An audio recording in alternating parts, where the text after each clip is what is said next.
The newly released Pokemon Champions features 23 of the new Mega Evolutions first introduced in Legends EA, and as such, these Megas have finally had their abilities revealed. We're diving into the ability of all 23 and explaining how this will affect their competitive viability, and we're starting off with Mega Clefable and Magic Bounce. Upon Mega Evolving, Clefable trades in its base form's ultra-resilient Magic Guard for another magic ability. Magic Bounce similarly makes Mega Clefable impossible to wear down with status moves, but rather than making it immune to the effects of moves like Toxic and Leech Seed, it now actually bounces them back at the opponent using them. That's not all though, as it is now similarly unaffected by and bounces back moves dealing non-damaging status conditions like Sleep Powder or Thunder Wave, and all status moves in general. You can't taunt or encore it anymore. You'll only wind up using those moves against yourself. The downside is that without Magic Guard, Mega Clefable can actually be affected by passive damage like Sandstorm and burns from damaging fire moves, but this is certainly a price worth paying to bounce every single utility move back at its user, especially on a Pokemon of Mega Clefable's bulk and power. Next up, we have Mega Victreebel and Inners Out. When a Pokemon with Inners Out is KO'd by an attacking move, the user of that move takes damage equivalent to that inflicted on the target for the KO. For example, if Pyukumuku, the only Pokemon to have Inners Out previously, was at 150 HP when it was KO'd by a Latios using Draco Meteor, Latios would also take 150 HP of damage. This is definitely a cool ability with lots of potential, but not one really suited to a Mega, as you don't generally want the Pokemon you've dedicated your Mega slot to have to faint before its ability does anything. But it might be forgivable if said Mega is already good without the help of an ability, which is not the case for Mega Victreebel, one of the more flawed Megas, with low speed and limited offensive move pool. Next up, we have Mega Starmie and Huge Power. Even Pokemon with terrible base attack stats become among the hardest hitting in the game when said attack is doubled by Huge Power or Pure Power. Azumarill with base 50, Diggersby with base 56, heck, Mega Medicham and Mega Mawile were considered outrageously, overwhelmingly powerful for having the ability alongside attack stats that were actually decent in and of themselves, with base 100 and 105 respectively. Now here comes Mega Starmie, packing Huge Power alongside a base attack stat of 140, which is incredibly powerful on its own. Having an ability that boosted its attack at all would have been insane, let alone doubling it, which is so staggering as to be beyond comprehension. Plus, Mega Starmie is no glass cannon either. It has good defenses and excellent speed, some might say excessively for something this obscenely strong. Next up, Mega Dragonite and Multiscale. Dragonite's been a menace with Multiscale since Generation 5, and its already impressive offensive output and solid bulk amplified to metagame destroying, occasionally controversial levels when the damage it took from full health was halved. Game Freak decided this was too good for Mega Dragonite to be without. What makes this especially terrifying is that Mega Dragonite is also much bulkier than its base counterpart. The base form already pulled off stupendous feats of surviving Draco Meteors from full health, which will now be pushed to mind-boggling extremes. The only real difference is that it will be doing this in service of powerful special attacking instead of its base form's Dragon Dance sweeps. Next up, we have Mega Meganium and Mega Soul. The long-anticipated Mega Meganium's much-needed buffs include its own brand new ability, Mega Soul, which means all moves by the user act as if harsh sunlight is active. What this means is that Mega Meganium has a stab solar beam that doesn't require a charge turn, which is outstanding even before factoring in its amazing base 143 special attack. It also gains the perfect fire coverage, which has long since been essential for grass attackers. But whereas they had to make do with the measly hidden power fire, Mega Meganium gets to wield an automatic sun-fueled weather ball stronger than Flamethrower no matter what. Even if the weather on the field is rain, Mega Meganium will still have sunny weather ball and automatic solar beam. Mega Soul only applying to its own moves is also ideal because it means opponents can't take advantage with boosted fire moves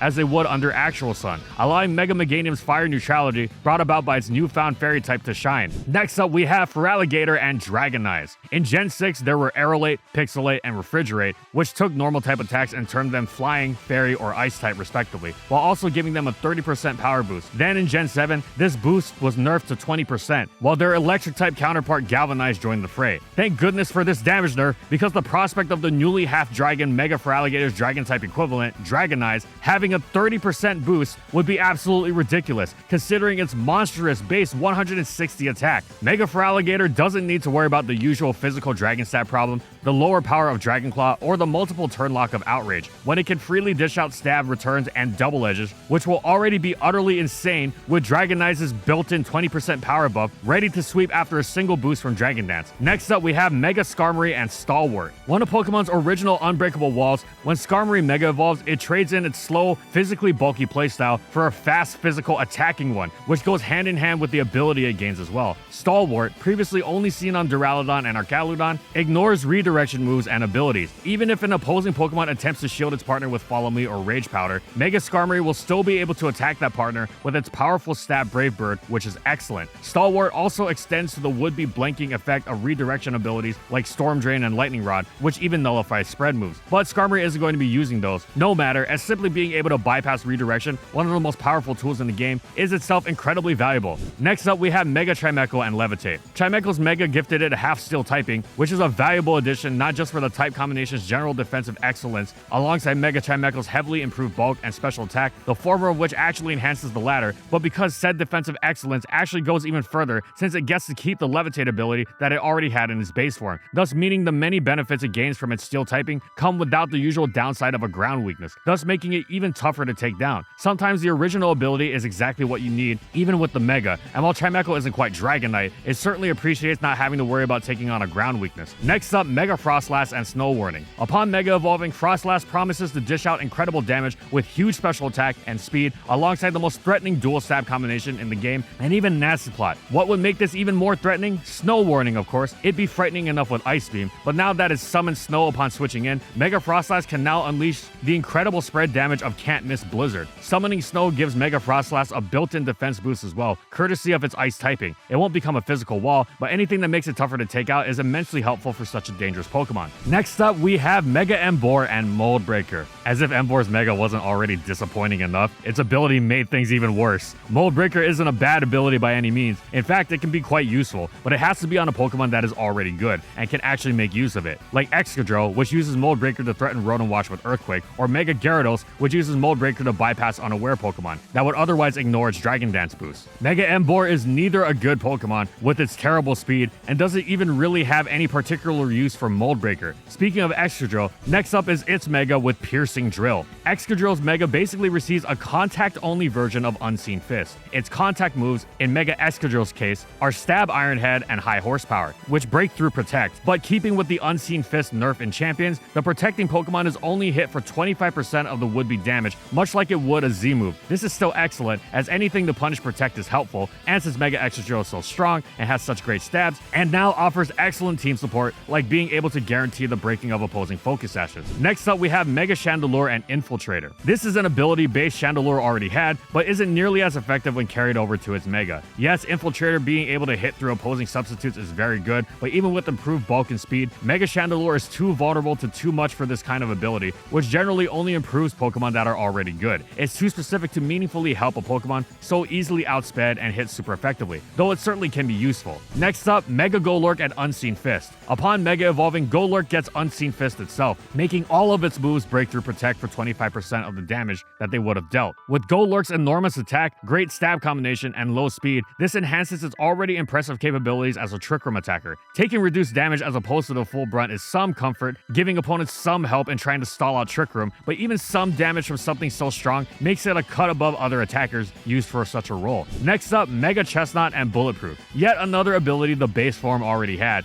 and while base Chesnaught certainly made great use of its immunity to bullet moves, taking 0% from Shadow Ball is amazing in a world of Ghost-type dominance. It's uncertain if Mega Chesnaught will make sufficient use of it to regularly justify its use over other Megas, given that it has many solid attributes but doesn't quite stand out. The ability doesn't change much for it in this regard. One notable exception though is Bulletproof making it immune to Mega Meganium's Weather Ball. Next up, Mega Delphox and Levitate. Delphox's Mega is incredibly fast and strong to go along with its ferocious Nasty Plot fueled dual stabs, but this wasn't quite enough it seems, as it gained Levitate as its ability. Suddenly one of its greatest vulnerabilities, Ground, is now actually an entry point for it, completely flipping the matchup on the ground types, being able to come in against them to start wreaking havoc. This is absolutely huge for such a powerhouse that's usually held back by its frailty and exploitable weaknesses. Next up, we have Mega Greninja and Protean. Base Greninja already had Protean, though no longer shifting types with each move used, meaning it constantly provided stab on everything, as it did in Gen 6 and 7, having now been nerfed to only change the user to the type of the first move it uses on each switch-in. It's still a great ability for Mega Greninja, whose outstanding offensive move pool is now backed by tremendous special attack and truly game-breaking speed. Having the option to gain stab on its notorious coverage options, most notably Ice Beam, is a superb tool for the kind of high-octane battles Greninja and its Mega are best suited for. Next up, Mega Eternal Floette and Fairy Aura. This previously unavailable Eternal Flower Floette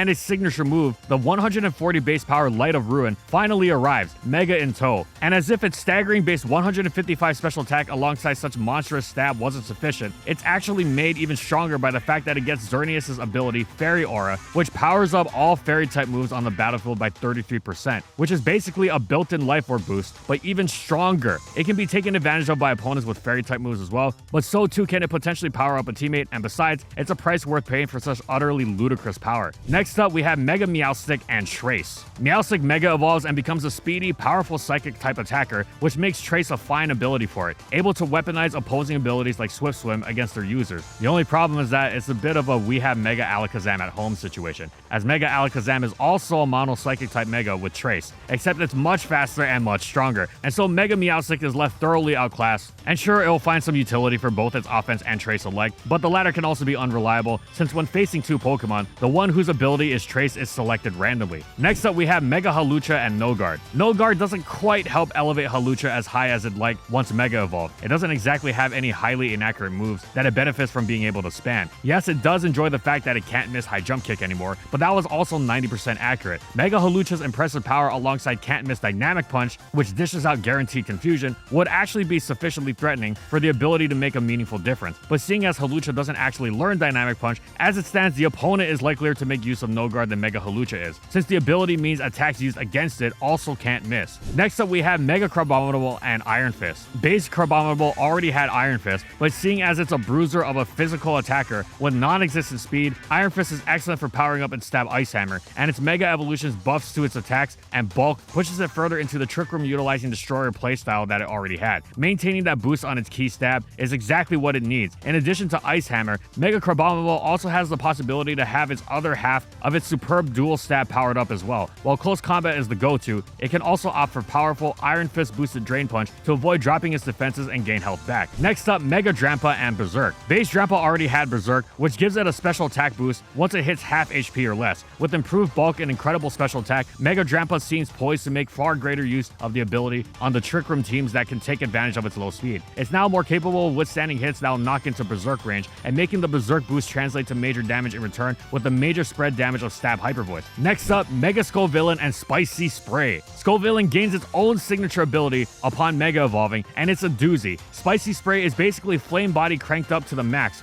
Whereas Flame Body punishes contact moves with a burn 30% of the time, all damaging moves that hit Mega Scovillain automatically result in burns for the user. This is already amazing before factoring in that Scovillain gets Rage Powder, meaning not only can it redirect moves, it can punish their users with burns as well. This outstanding utility is enhanced by the fact that Scovillain gets quite a bit bulkier upon Mega evolving. It's no tank, but twin 85 base defenses can take a few hits. Mega Scovillain doesn't even have to redirect either, but can simply use Spicy Spray as a very good bonus on top of the powerful offenses that are his primary appeal. Finally, we've got Mega Glimmora and Adaptability. Base Glimmora is an immensely strong threat with decent bulk and speed. Mega Glimmora gets bulkier faster and cranks its already impressive special attack even higher, but it actually winds up hitting even harder than base 150 would suggest thanks to its ability. The usual stab bonus is 1.5, but with Adaptability, it's straight up doubled, and so Mega Glimmora's Sludge Waves and Sludge Bombs are really going to crush their targets. Even Power Gem, seemingly not all that strong, becomes quite a terror with such high special attack and adaptability.